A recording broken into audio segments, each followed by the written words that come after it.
Ini dia, tablet Samsung Tab S9 FE. Tablet yang paling banyak di request dan ditanya terus di kolom komen. Kapan bang?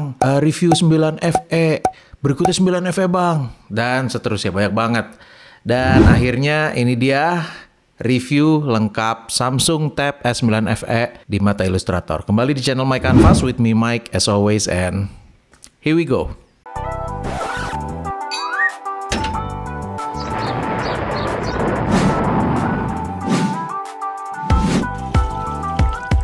Seperti biasa, ada timestamp buat kamu bisa loncat-loncat ke bagian yang kamu mau lihat di video ini. Samsung cukup konsisten dengan rilis tabletnya. Tiap tahun pasti rilis satu seri. Galaxy Tab S series itu dimulai dari 2014 dan konsisten terus rilis seri tabletnya hingga yang terakhir rilis di tahun 2023 kemarin adalah ya ini, S9 series. Jadi udah beberapa bulan tablet ini rilis ya. Nah, yang akan kita bahas di video ini adalah varian Tab S9 yang paling terjangkau, yaitu Tab S9 FE. FE ini sendiri singkatan dari Fan Edition, edisi khusus yang harganya paling terjangkau, paling ramah di kantong. Terakhir ada varian FE bukan di Samsung Tab S8, tapi justru di seri S7 yang rilisnya tahun 2021. Ada varian FE-nya tuh, Tab S7 FE. Dan baru ada lagi sekarang di seri S9. Kalau ada yang bertanya, kenapa bang review yang FE, kenapa nggak yang Ultra? Gitu kan. Saya punya dua alasan. Yang pertama, kalau sebuah brand rilis produk dengan seri tertentu dengan banyak varian, kalau buat saya logikanya paling tepat itu kita ngetes yang varian paling rendahnya. Karena untuk ngukur bagus atau enggaknya si seri tablet ini, kalau varian paling rendahnya udah oke, maka kita bisa expect varian dengan spek lebih tinggi tentunya bisa melakukan lebih dong. Atau setidaknya punya output, performa, dan kapabilitas lebih baik. Ya nggak? Saya ingat slogannya Green Lantern. The corpse is only as strong as its weakest link. Kalau kita ngeceknya varian tertinggi, malah nggak ketahuan varian rendahnya tuh seberapa bagus. Padahal banyak saya temukan untuk penggunaan sehari-hari, varian terendahnya ini sudah lebih dari cukup untuk mengakomodir kebutuhan-kebutuhan kita. Cuman ya kadang-kadang trik marketing dari brand aja yang bikin kita merasa harus ambil varian tertinggi baru oke. Jadi kalau varian terendahnya aja udah bisa running app tertentu yang saya butuhkan misalnya dengan mulus, rasanya sih udah nggak perlu ditanya lagi. Kalau di S9 Ultra oke nggak bang? Ya logikanya pasti lebih oke karena speknya kan lebih bagus. Itu sama aja kayak nanya di iPad 9 bisa rata kanan main PUBG misalnya. Tapi kalau di iPad Pro M2 kira-kira bisa nggak ya bang? Ya udah pasti bisa. Kan speknya lebih bagus, lebih mumpuni. Gitu ya kira-kira. Makanya kita review varian terendahnya. Alasan kedua, karena sekarang udah makin murah guys, Tab S9 FE ini. Jadi value for money-nya makin tinggi menurut saya. Harga resminya kan sebenarnya 6,5 juta. Tapi sekarang ini udah banyak yang jual di kisaran 6 jutaan tipis. Kalau kamu beli tanpa charger brick. Kayak saya nih. Saya beli ini tanpa charger brick-nya. Jadi harganya murah banget. Kita langsung lihat speknya ya guys. Yang varian FE itu ada dua model. Ada FE, ada FE Plus. Kalau Tab S9 FE itu 10,9 inch. Sementara yang FE Plus itu di 12,4 inch. Saya akan fokus ke Tab S9 FE aja. Karena yang di tangan saya ini memang yang FE bukan FE Plus. So kita lanjut ya. Layarnya ini TFT LCD 90Hz. Jangan buru-buru bilang, ya layar TFT. Tapi ini layarnya bagus banget guys. Tentu dengan harga segini nggak mungkin dikasih Dynamic AMOLED 2X macam Tab S9 atau Tab S9 Ultra ya. Tapi saya berani bilang ini layarnya bagus. Dan panelnya juga udah IPS. Viewing angle-nya lebar, dari pinggir warna nggak robah ya. Dan ya, layar TFT itu juga bisa IPS kok. Itu kayaknya nggak usah diperdebatkan karena technical term-nya layar IPS itu disebut juga Super TFT. Yaitu layar TFT dengan wide viewing angle. Tuh bisa lihat dari pinggir. Warnanya nggak robah guys.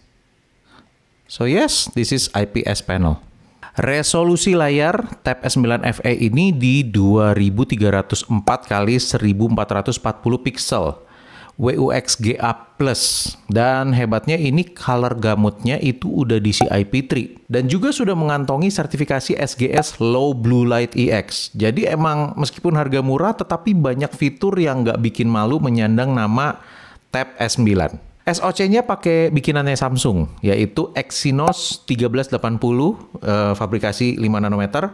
Octa-core dengan GPU-nya Mali G68MP5. Kalau disejajarkan dengan prosesor Qualcomm Snapdragon, maka si Exynos 1380 ini kira-kira ya, kurang lebih lah, sebanding dengan Snapdragon 778G yang 5G. 6 nanometer itu fabrikasinya. Atau bisa juga sebanding dengan prosesor lama itu Snapdragon 855. Dengan poin hasil benchmark Antutu versi 9-nya itu di 500 ribuan. Yang artinya udah cukup bagus sih di rentang harga 6 juta. Ada pilihan RAM, storage-nya itu RAM 6, storage 128, dan ada juga RAM 8, storage 256. Kamera belakang FE ini hanya 8 megapiksel tanpa flash. Dan kamera depan 12 megapiksel. Fokusnya lebih ke kamera depan karena tablet mungkin jarang banget dipakai motret atau video, lebih banyak dipakai meeting. Jadi kamera depan emang harus bagus. Dan yang spesial dari tablet ini adalah tablet Samsung dengan embel-embel FE pertama yang punya sertifikasi IP68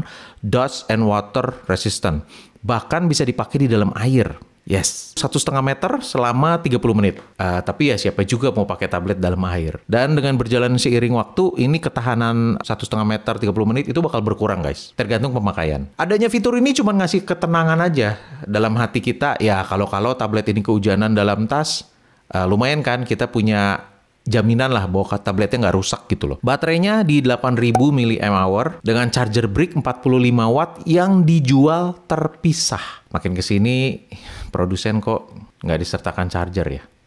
Jadi kalau kamu beli tablet ini, boxnya emang nggak ada charger. Ini boxnya juga tipis banget guys. Tipis banget ini boxnya. Di dalam boxnya ini cuma ada kabel Type-C. Type-C-nya juga bukan Type-C to Type-A, tapi Type-C to Type-C. Jadi kamu harus beli charger terpisah yang memang colokannya Type-C tuh, bukannya Type-A. Dan charger brick ori-nya itu 45 watt charger ya. Jadi chargingnya cukup cepat guys. Atau bisa juga kayak saya nggak beli chargernya karena di rumah udah banyak banget charger brick. Charger yang speknya kurang lebih sama dan bisa dipakai untuk nge-charge tablet ini bisa juga jadi pilihan. Jadi kamu nggak usah beli lagi. Kalau charging dari 10% itu kira-kira 2,5 jam. Dengan charger 40 watt yang ada di rumah saya. Agak lama sih chargingnya, tapi menurut saya worth it. Karena di dalam pemakaian sehari-hari, baterai tablet ini irit banget. Buat dipakai main game aja, dia irit banget guys. Apalagi kalau kamu cuma pakai nonton, browsingan gitu. Dari pengalaman pemakaian saya bisa bilang ini tablet yang baterainya irit. Tab S9 FE tersedia dalam 2 model. Ada Wi-Fi only dan ada juga 5G model. Nah, Tab S9 FE ini juga tersedia dalam 4 warna. Ada mint, silver, grey, lavender. Sedangkan untuk yang model Wi-Fi only yang saya pegang ini, setahu saya di Indo itu hanya tersedia 2 warna, lavender dan grey. Dan yang ini itu warnanya yang grey. Kalau ada warna di luar itu untuk Wi-Fi version, tolong kasih tahu ya. Tapi setahu saya cuma 2 itu. Langsung ke fisiknya ya. Bodinya full aluminium, back and frame. Beratnya ini 519 gram dan ketebalannya ini di 6,5 mili ya. Di sisi atas tablet ada tombol power, itu sekaligus fingerprint sensor, ada volume rocker dan area magnetik untuk menaruh S Pen. Dan ada 2 lubang mikrofon. Cuman kalau pennya ditaruh di sini maka mic-nya agak ketutupan. Makanya S Pen-nya bisa ditempel secara magnetik juga di bagian punggungnya guys. Dan di sisi kiri ini ada 1 speaker grill, 1 lubang mikrofon dan juga SIM tray. Nah untuk Wi-Fi model tetap ada SIM tray ya. Tapi ini SIM tray-nya hanya bisa diisi micro SD sebagai storage extension up to 1 TB. Cuman di bagian SIM card-nya ketutup. Kayak gini guys. Jadi nggak bisa dipasangin SIM card. Sisi kanan ada 1 speaker grill juga. Jadi ada 2 speaker grill totalnya. Penempatannya pun bagus di bagian atas. Jadi kalau kita pegang tabletnya dengan kedua tangan seperti ini, kamera di atas ini nggak menutupi speakernya. Dan juga ada port Type-C 2.0.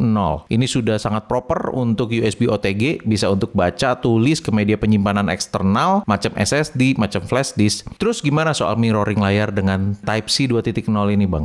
Nanti kita bahas. Bagian bawah ini ada area magnetik guys. Ada pogo pin untuk menyambungkan ke aksesoris keyboard magnetic case-nya. Yang saya putuskan untuk tidak saya beli. Karena sayangnya keyboardnya belum bisa detachable. Memang bisa dilepas, tapi kalau dilepas itu koneksi dengan keyboardnya terputus. Walaupun kualitas keyboardnya bagus loh guys. Tapi saya putuskan untuk nggak beli karena toh ujung-ujungnya yang saya perlukan adalah keyboard Bluetooth yang bisa tetap tersambung kalau keyboardnya saya taruh di samping. Karena kalau saya pakai gambar, saya bisa pakai keyboardnya di samping untuk shortcut. Dan itu very convenient. Dan juga karena saya punya beberapa keyboard Bluetooth di rumah dan bisa pakai keyboard Bluetooth foldable macam begini nih. Ini kalau dibuka dia jadi ya, ini juga praktis. Bisa dilipat gini dan saya bawa barengan sama tabletnya. Ini kecil banget, cuman segede apa ya? Segede dompet ya. Dan untuk casingnya saya memilih membeli casing flip cover seperti ini yang ada slot pensilnya. Jadi untuk bawa-bawa S Pen-nya itu nggak ribet guys. Ini tinggal masukin aja ke sini S Pen-nya. Tuh. Dan ini juga murah meriah guys. Nanti kalau kamu mau link pembeliannya saya spill di deskripsi seperti biasa. Di bagian punggung ada satu lensa 8 megapiksel, nggak ada flash. Satu lubang mikrofon, ada logo Samsung di kiri atas dan tulisan Sound by AKG di tengah bawah. Suaranya cukup oke meskipun speaker cuma 2. Kita coba ya. Walaupun ini nggak bisa mempresentasikan suara yang sesungguhnya, tapi at least teman-teman ada bayangan lah ya.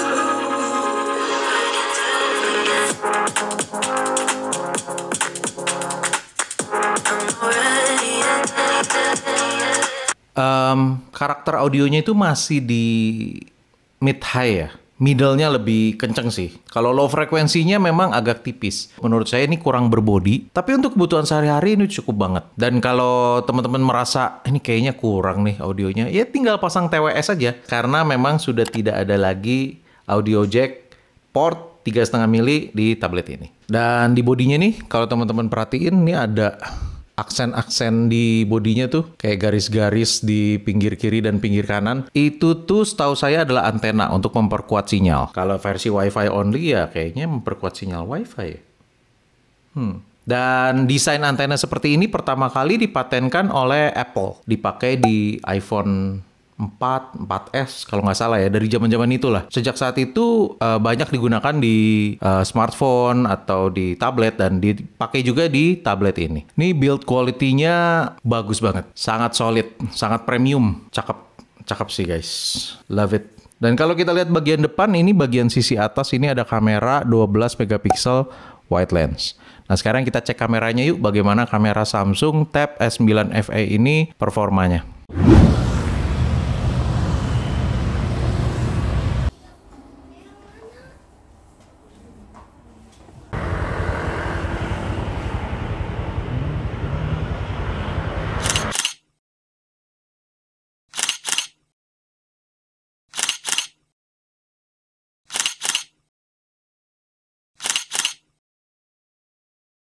Nice, gimana pengambilan suaranya?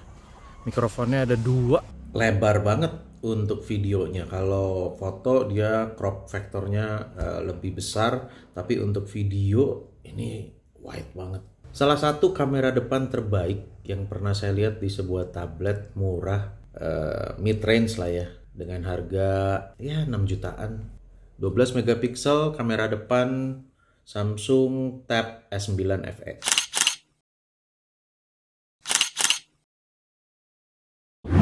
Oke, gimana menurut teman-teman? Kalau menurut saya kamera depannya sih cakep banget. Lebar juga, dan untuk dipakai meeting online macam di aplikasi Zoom udah bisa virtual background juga. Biasanya sih ini hubungannya bukan cuma di kamera tapi juga VGA-nya atau GPU-nya ya. Prosesor dan GPU-nya. Kamera belakangnya ya standar aja, jelek enggak, bagus juga enggak. Standar Samsung yang menurut saya B aja sih. Proper untuk tablet ini. Meskipun nggak ada flash, tetapi ada banyak pilihan mode pengambilan. Ada hyperlapse, ada night mode, yang night mode-nya juga lumayan lah, ngebantu banget ketika kita melakukan pemotretan di tempat yang low light. Ada fitur scan dokumen juga. Nah ini keren, ini bisa scan langsung jadi tulisan. teks gitu ya, dan bisa kita copy ke notes atau ke dokumen kita. Samsung Tab S9 FE ini juga hadir dengan Android 14 dan One UI 6.0-nya Samsung.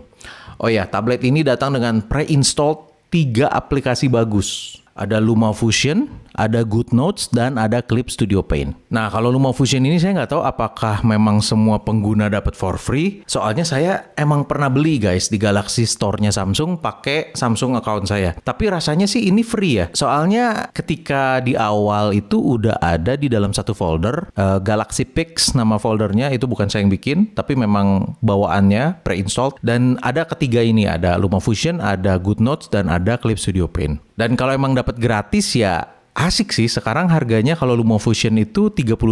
Aplikasi edit video multitrack ini tadinya eksklusif di iOS yang sekarang namanya iPadOS. Sekarang udah ada di Android.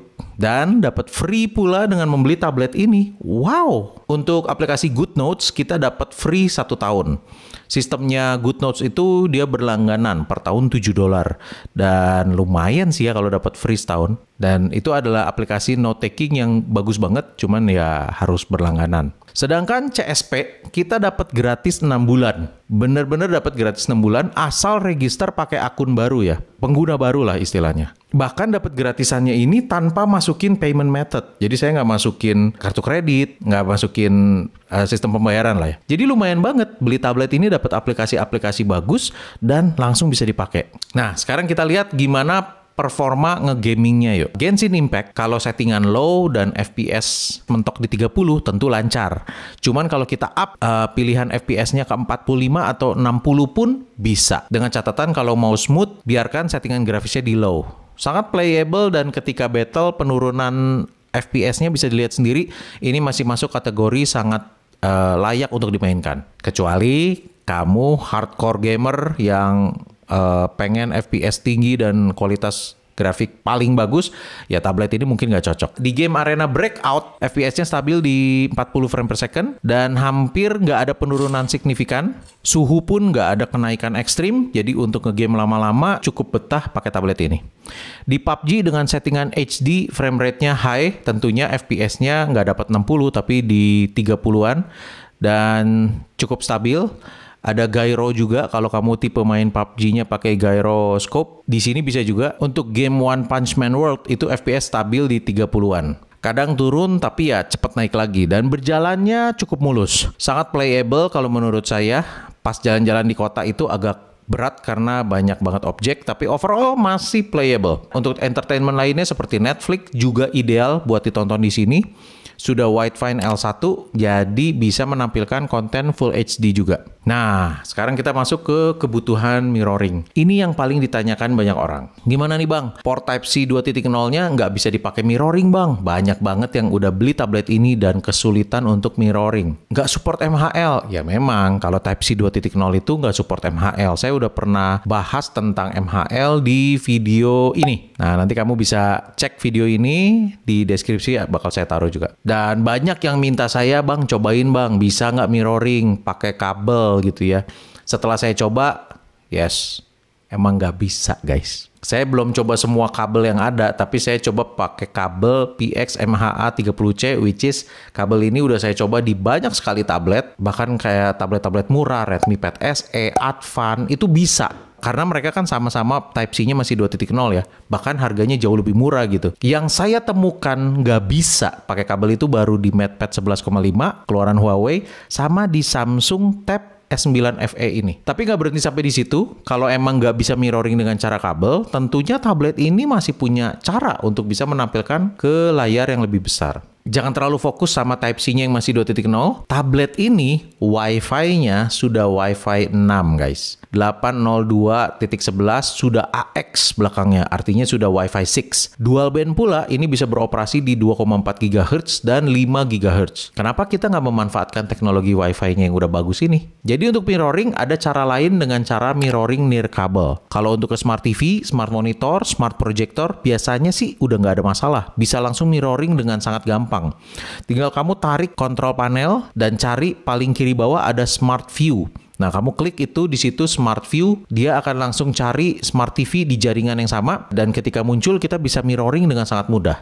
Permasalahannya gimana kalau mirroringnya hanya ada pilihan ke proyektor lama yang bukan smart, nggak ada WiFi, bahkan nggak ada HDMI port, cuman ada port VGA. Nah, itu pun nggak masalah. Ini guys, saya kemana-mana bawa alat kecil ini. Ini bisa untuk mirroring dimanapun. Ini saya pakai di tempat saya ngajar, di mana proyektornya udah tua, koneksinya VGA, dan proyektornya juga dipasang di langit-langit dan kabelnya ditanam ke tembok, keluarnya kabel VGA. Nah, untuk ini kamu perlu alat wireless display adapter ini. Kabel HDMI perlu juga yang pendek aja, semeter juga cukup. Dan sebuah adapter HDMI female to VGA female. Nah, kabel VGA dari proyektornya dipasangkan adapter dulu. Sambung dari situ ke kabel HDMI yang dicolokkan ke alat ini. Kalau kabelnya sudah HDMI, ya nggak masalah. Nggak usah pakai adapter HDMI female to VGA female yang kayak tadi. Bisa langsung colok. Di alat ini portnya cuma ada dua. Satu HDMI, satu lagi port Type-C untuk power. Untuk powernya ini bahkan bisa pakai power bank aja. Koneksinya juga mudah banget. Ketika ini udah dinyalain alatnya, tinggal pilih Smart View dan pilih di situ ada W something something something, dan ketika kita klik itu screen bisa mirroring ke proyektor bahkan yang udah tua. Kalau ada yang nanya di sini ada Samsung DeX nggak? Tablet ini ada Samsung DeX. Samsung DeX itu mengubah tampilannya menjadi seperti PC gitu ya, seperti PC. Kamu bisa pakai mouse di situ. Dan kalau kamu mau pakai Samsung DeX di layar besar juga bisa dengan mirroring pakai alat ini. Cuman saya nggak terlalu rekomen jalanin Samsung DeX di sini dan dipakai kerja apalagi edit video. Karena delay mirroringnya itu guys, itu nggak enak banget kalau kamu pakai kerja yang butuh cepet gitu ya. Tapi kalau untuk nonton YouTube, Netflix itu masih sangat oke. Tapi utamanya sebenarnya ini kamu pakai kan kebanyakan untuk presentasi ya. Kalau saya selalu sedia adapter HDMI to HDMI female dan HDMI to VGA. Ini female ya. Saya selalu bawa kedua alat ini dan juga CPX wireless adapter ini. Ini kecil-kecil jadi bawanya juga gampang, ringkas banget, dan sangat reliable kalau menurut saya. Asal jangan jauh-jauh aja dari tabletnya nih alat. Koneksinya tetap lancar dan kamu bisa tetap connect ke internet juga. Jadi ini aksesoris yang ideal buat kamu yang perlu mirroring di tablet yang Type-C-nya masih 2.0.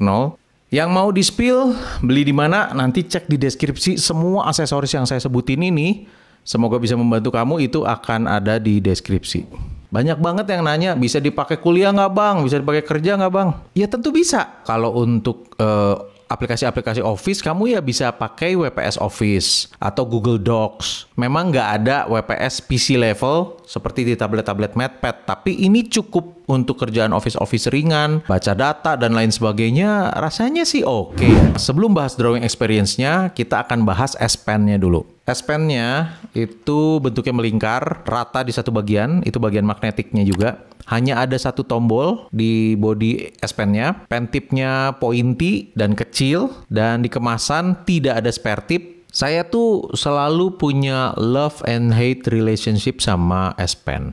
Bencinya tuh karena terlalu ringan dan tipis. Kurang enak digenggam di tangan saya yang besar gitu ya. Jadi nggak bisa dipakai ngegambar lama kalau buat saya, karena bikin tangan saya cepat pegel. Karena saya pernah pakai beberapa tablet Samsung dengan S Pen sebelumnya. Jadi pengalaman saya gitu. Mungkin saya cocoknya sama S Pen Creative Edition yang mereka bikin baru tuh sekarang. Tapi itu kan aksesoris terpisah. Lebih keras pen tipnya, jadi mirip-mirip sama Apple Pencil. Buat saya ini pen tipnya S Pen juga agak wobbly ya, kayak goyang-goyang gitu ya. Tapi ini balik ke soal selera ya. Kalau pen digital mungkin karena saya keseringan pakai Apple Pencil yang keras gitu ya, ujungnya tuh nggak bisa goyang-goyang gitu ya, karena kan plastik ya. Walaupun pen tip keras juga belum tentu semua suka. Tapi meskipun begitu, love-nya juga banyak sama S Pen ini. Makanya love and hate relationship sih. Pertama, dia stylus pasif, artinya nggak pakai baterai. Nggak pakai baterai itu big difference loh guys. Nggak usah dicas, selalu siap kapanpun kamu mau pakai. Karena dia basically teknologinya pakai teknologi Wacom ya. Jadi seperti pen tablet di PC gitu. Wacom itu pennya nggak perlu dicas. Kedua, tentu pressure-nya sangat baik ya. 4096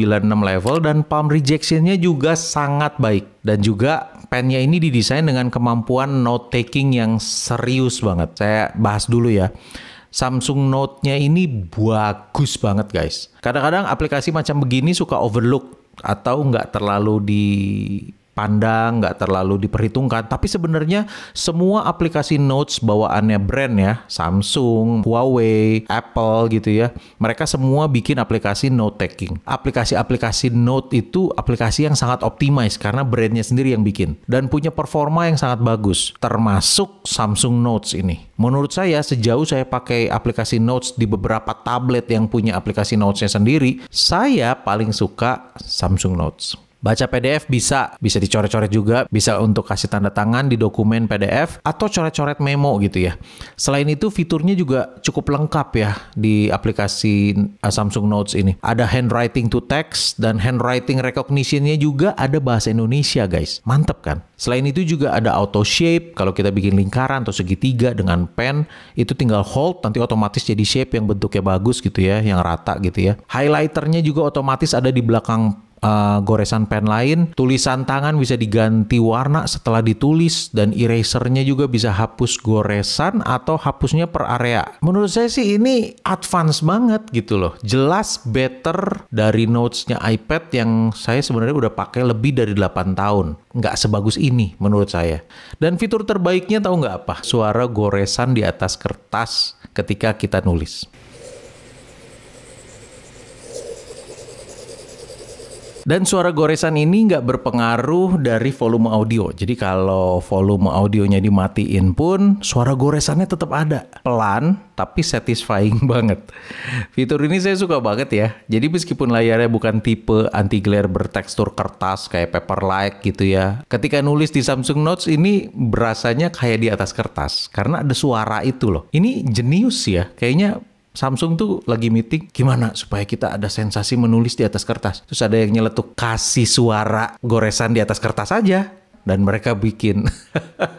Dan fitur suara goresan ini bisa dimatiin kalau kamu nggak suka. Tapi matiinnya bukan di aplikasi Samsung Notes-nya, tapi di tablet settings. Nanti ada advanced features, ada S Pen, terus ada more S Pen settings, dan di situ bisa matiin suara si goresan ini. Oh iya, dalam kondisi layar sleep juga bisa langsung bikin quick notes. Dengan cara hold nih pen button, udah gitu tap 2 kali di layar, langsung dia bisa bikin quick notes. Jadi kalau mau buru-buru catat sesuatu, nggak usah nyalain tabletnya, langsung pencet S Pen-nya aja, tap 2 kali gitu.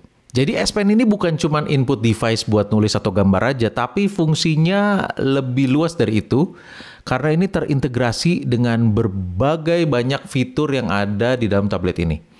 Seperti ada fitur Air Command. Ketika pen hovering di atas layar kira-kira 1 cm gitu ya, di sisi kanan akan muncul icon Air Command. Kalau kita tap, bisa muncul beberapa pilihan fitur macam Screen Write, ada Smart Select Screenshot, ada Translate. Kalau kita lagi browsing, ada tulisan bahasa yang kita nggak ngerti, munculin aja fitur Translate ini, bisa langsung translate bahasa yang ada di situ. Ini keren banget dan sangat inovatif. Belum dimiliki tablet-tablet lain dengan dedicated stylus yang seinovatif ini tuh belum ada, baru Samsung dan S Pen-nya. Kesimpulannya S Pen ini bukan cuman stylus biasa, dia sih canggih banget. Masuk ke aplikasi gambar pertama itu HiPaint yang nggak tahu kenapa crash melulu di sini, meskipun udah restart, close all apps, tetap begitu. Akhirnya nggak bisa gambar apa-apa di situ. HiPaint updatean terakhirnya emang bermasalah terus nih. Sayang banget, reputasinya rusak gara-gara updateannya ngaco terus. Di Medibank tentunya setelah pen pressure dan palm rejection-nya diaktifkan, luar biasa, performanya sangat bagus. Responsif, pressure juga enak. Sama halnya di Autodesk Sketchbook juga begitu. Plus di Autodesk juga berjalan tilt function-nya si S Pen. Latency aman, diajak ngebut oke, diajak pelan juga tetap responsif. IBIS Paint performanya sangat baik di sini. Latensinya tentu ya khasnya IBIS Paint. Berasa tapi nggak terlalu ganggu dan di sini kerasa responsif aja. Soal pressure tentunya sudah aman. Ini aplikasi yang oke banget untuk dipakai di Samsung Tab S9 FE. Di Infinite Painter tentu berjalan dengan baik. Cuman saya pribadi kurang suka karena batasan antara goresan biasa dan tilt itu suka bercampur. Saya nggak tilt tapi goresan yang muncul itu tilt. Nah, ini jadi berasa kurang reliable aja. Berasa kendalinya nggak di saya. jadi kurang menyenangkan experience-nya. Tapi untuk dipakai menggambar dan lain-lain, pressure, latency itu semuanya aman sih. Krita tentunya berjalan dengan baik di sini.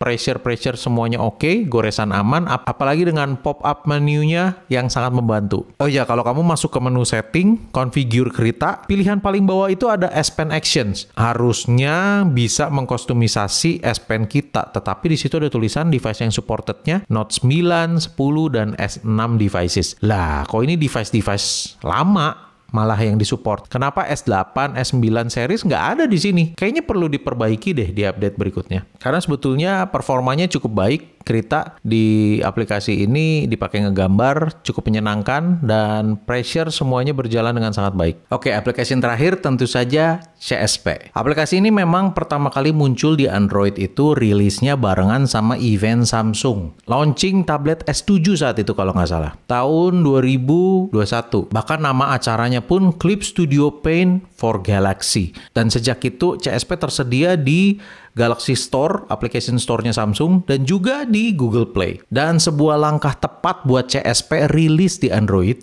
sehingga bisa melemahkan supremasi iPad dan Procreate yang pada saat itu adalah sebagai tablet dan aplikasi menggambar terbaik pada saat itu. Berasa memang dirilis untuk device Samsung, jadi nggak aneh kalau CSP di tablet ini berjalan dengan sangat baik. Buat menggambar, painting, animasi, bahkan semua bisa dilakukan dengan baik di tablet ini. Goresan, latency, palm rejection, aman itu semua. Masuk kategori sangat nyaman. Nggak ada jittery gitu ya untuk garis goresan-goresan diagonal. Cuman kalau udah loading material 3D, ini agak jadi problem karena prosesor dan GPU-nya saya rasa kurang kuat untuk baca objek 3D di sini. Jadinya ya agak patah-patah. Maklum ini S9 tetapi versi terendah. SoC-nya paling bontot di antara kakak-kakaknya yang lain. Tapi ya kalau untuk menggambar dan painting ini sih udah sangat nyaman. Oke, that's it. Video review Samsung Tab S9 FE. Tablet dengan S Pen yang sangat reliable. Dengan sertifikasi IP68, ini adalah flagship mode budget yang layak banget buat dibeli. Sekarang harganya 6 jutaan, bahkan ada yang jual di bawah 6 juta, tentunya tanpa charger ya. Kalau kamu mau beli lengkap sama charger, ya siapin budget sekitar 6,5 juta. Itu belum sama smart keyboardnya. Jadi casing keyboardnya tentu akan nambah lagi biayanya. Overall tablet ini buat gambar sangat recommended. Latency oke, palm rejection nggak perfect, tetapi sangat bagus kategorinya. Sangat bagus dan sangat reliable. Selain itu buat kebutuhan lain macam edit video, ada LumaFusion gratis. Ini lebih tepat untuk ngedit video-video dengan resolusi Full HD atau 1080 pixel. Jadi untuk pemakaian kreatif di tablet ini, seperti untuk ngedit foto pakai Lightroom, ini udah cukup rekomen karena dia color gamutnya juga udah DCI-P3. Kalau ada yang tanya, Bang ini bisa dipakai WhatsApp nggak? Bisa. Bahkan nggak cuman mirroring dari WhatsApp dari handphone gitu ya, tapi ini bisa register akun baru. Bahkan di Samsung ini ada pilihan dual WhatsApp. Jadi kamu bisa pakai 2 nomor WhatsApp di dalam tablet ini. Jadi untuk dipakai kerja, berbisnis juga, kalau kamu punya toko, butuh WhatsApp yang berbeda, bisa banget pakai tablet ini. Kamu bisa pisahin antara WhatsApp pribadi dan WhatsApp kerjaan misalnya. Mau ngomong apa lagi ya? Ini tablet udah komplit banget sih guys. No debat lah. Ini tablet sangat rekomen. Ini tablet yang udah check every box. Bisa jadi ini tablet yang paling saya rekomendasikan. Kalau orang nanya, tablet 6 jutaan, ini pasti ada di nomor 1 yang ada di pikiran saya. Link pembelian seperti biasa ada di deskripsi. Berikut semua aksesoris yang muncul di video ini. Kalau kamu suka, kasih like, subscribe bagi yang belum. Karena saya akan upload video-video tentang drawing gadgetry dan juga drawing application di channel ini. Thank you for watching. Sampai ketemu di video berikutnya. Bye.